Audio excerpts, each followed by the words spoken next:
एक दफ़ा का जिक्र है कि एक बतख दरिया के किनारे रहती थी। वो बेचारी हमेशा बीमार रहती थी। एक दिन उसकी तबीयत ज़्यादा ख़राब हो गई तो वो डॉक्टर के पास गई। डॉक्टर ने उसे बताया कि तुम्हारी बीमारी ऐसी है कि तुम जल्द मर जाओगी। उसे ये सुनकर सदमा हुआ, क्योंकि उसके पास एक अंडा था। उसे डर था कि अगर मैं मर गई तो इस अंडे का क्या होगा, जिसके कोल से जल्दी बच्चा निकलने वाला था, और फिर इस बच्चे को कौन संभालेगा। लिहाजा वो अपने सब दोस्तों के पास गई जो जंगल में रहते थे।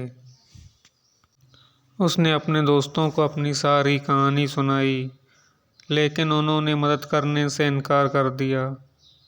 बेचारी बतख ने उनकी काफ़ी मिन्नतें की कि खुदा के लिए तुम लोग मरने के बाद मेरे बच्चे को अपने पास रख लेना, लेकिन किसी ने उसकी बात ना मानी।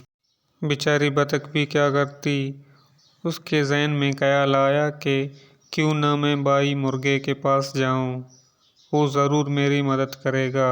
लिहाजा वो मुर्गे के पास गई और उसे सारा किस्सा सुनाया।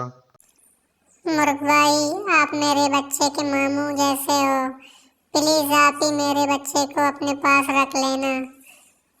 मुर्गा बोला, मैं तुम्हारे बच्चे को रख लेता, लेकिन मेरी बेगम मुर्गी ये बात नहीं मानेगी।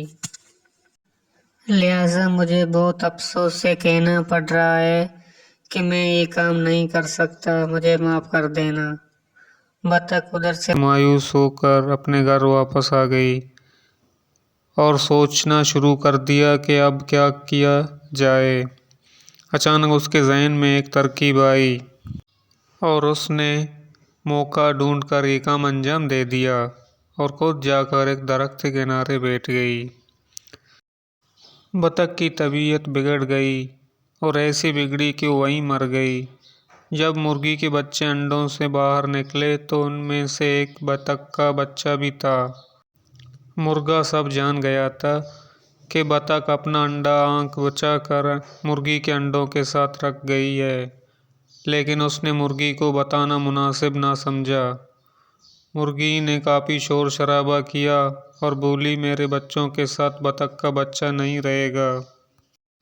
मुर्गे ने उसे काफ़ी समझाया, लेकिन मुर्गी ने उसका कहना नहीं माना और अपने बच्चों को भी मना कर दिया कि बतख के बच्चे से किसी को बात नहीं करनी है। सब ने मुर्गी की बात मान ली, लेकिन दो चूज़ों ने अपनी माँ की बात ना मानी और जो खुद खाते थे अपने साथ उस बतख के बच्चे को भी खिलाते थे।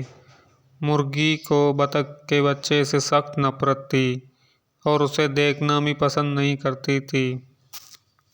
एक दिन मुर्गी के जहन में ख्याल आया कि हम सब मिलकर दरिया के किनारे सैर को जाएंगे। सब वापस आ जाएंगे और बतख के बच्चे को वहीं छोड़ आएंगे। इस तरह से उससे जान छूट जाएगी। वो लोग सैर को निकले। वहाँ पहुँचते ही एक चूज़ा दरिया के किनारे चला गया और डूबने लगा। ये देखकर मुर्गी ज़ोर ज़ोर से चीखने चिल्लाने लगी। बतख के बच्चे को तैरना आता था। उसने फौरन दरिया में तैरना शुरू कर दिया और उस चूजे को निकाल कर बाहर ले आया। मुर्गी ने जब ये देखा तो उसे अपने किए पर काफ़ी शर्मिंदा हुई और उसने बतख के बच्चे से माफ़ी मांगकर उसे अपना बेटा बना लिया। इस तरह वो सब हंसी खुशी रहने लगे। देखा बच्चों, कैसे बतख के बच्चे ने मुर्गी के बच्चे को बचाया और कैसे उसका भला हुआ। इसीलिए कहते हैं कि कर भला तो हो भला।